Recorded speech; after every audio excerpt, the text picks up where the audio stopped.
We want to turn to the devastation in Puerto Rico right now. Much of the island remains without power this morning as the U.S. territory struggles to recover from the damage left behind by Hurricane Maria. Getting food and water to those in need has been an issue, with the governor, Ricardo Rossello, ordering an investigation into the delivery of supplies, saying that there would be, quote, unquote, hell to pay for any mishandling. Joining us right now is PACIV CEO Jorge Rodriguez. Jorge, thanks very much for joining us. You were with us just about a week ago, and you've been critical of the government's response to the crisis. Tell us what's happened since you've been so critical. You've received serious threats because of it? Yes, after the news broke out, it was unfortunate that I got very serious threats. They're going to kick me out of the country, that I'm throwing them under the bus, that I'm not a Puerto Rican, that I have to take care of myself. So after that, I just had to hire an armed guard. Never had that before. So Puerto Rico in general terms is very safe, but have an armed guard now to be with me at all times. Jorge, what would you say has the federal government and the Trump administration been doing right on Puerto Rico? What do you see in the street? I think they did very well the arrival of assets, all sorts of resources immediately. So I think now the logistics, and we'll need to dig back into what that was, the logistic of distributing that has been terrible. So things sat down for a long time on the dock. I think that, I was on Sunday, I went to 4 towns right in the mountains where the eye went through, which is Lares, San Sebastián, Las Marias, and Maricao. Those people have no water. We went in 4 trucks, 4x4s. And if you stop by to, regroup, people will stop, get off their cars and grab your water or ask you for the water. Obviously, they're not violent. They said, can you sell me water or give me the water? So there's no water out there. When you get out there, communications is now irrelevant. It's a matter of not even having water. And this is day 20.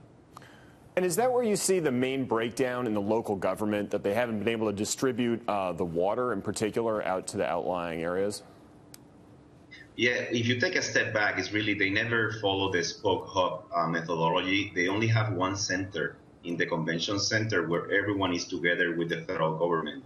They don't have hubs, satellite hubs around it where it can cover maybe 7 or 8 municipalities per group. So there's no communication there, zero. Satellite phones in 2 of the majors I talked to, the satellite phones don't work. They need to go all the way to the top of the mountain. So the spoke hub methodology, the major distribution companies use it. You have the main center, command center, and then you have the distributed, hubs that feed off of that one, but are on location and are self-sufficient to be able to deliver their immediate needs. That's on a system. Jorge, it's Dagan McDowell, but talk about what private businesses have been able to do. Have they been able to do a better job in terms of getting aid? I think we all know people personally up here who have gone down to Puerto Rico, even like small fuel distribution companies from the rural South, like Foster Fuels, a company where I grew up. They are down there trying to deliver. They flew a jet down there trying to deliver fuel to the people of Puerto Rico. Yes, interesting you brought that up. My office is very close to the convention center. The first convoys I ever saw was day 16. The first convoys I saw out there, they were all trucks with brands from American companies. So they were just, like those type of companies, and you could tell because the name of the companies you've never seen before. So I think the trip I went on Sunday to the 4 towns, there is a group called Cajun Airlift. The private sector here, we're in the YPO organization, connected with them. They were formed out of Katrina, and then Houston. They're flying in 50 airplanes with help.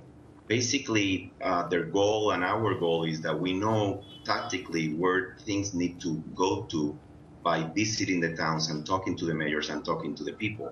So I think we can gather the intelligence on the ground better that they're doing. And now they're flying in this week, and we were just mapping the road. We had a helicopter on the convoy to map the roads to know exactly where we need to go and which is the fastest way. Wow. Jorge, let me get your take on this, because the CEO of Facebook, Mark Zuckerberg, is raising some eyebrows this morning after he posted a video of his avatar touring the devastation in Puerto Rico. It was using virtual reality. What's your take on this? Well, I mean, what I've learned of this experience, I'm a 25 years experienced engineer in control systems automation. And I had to rewire myself. When you get out of San Juan, there is zero communication. Only 17% has communication. There's no power. Your battery runs out unless you don't go to the car, turn it on, and charge.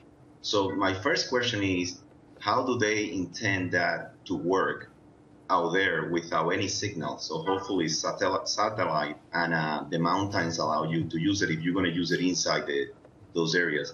If you are going to be outside of it, I'm still questioning, and there's a lot of talks about that, how much of the virtual reality experience lets you feel and sense. The only thing in automation in my field and also in virtual reality that is a challenge is the sense, the human sense.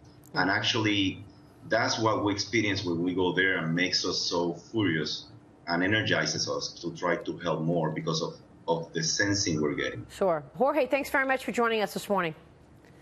We'll be watching the developments, Jorge Rodriguez there.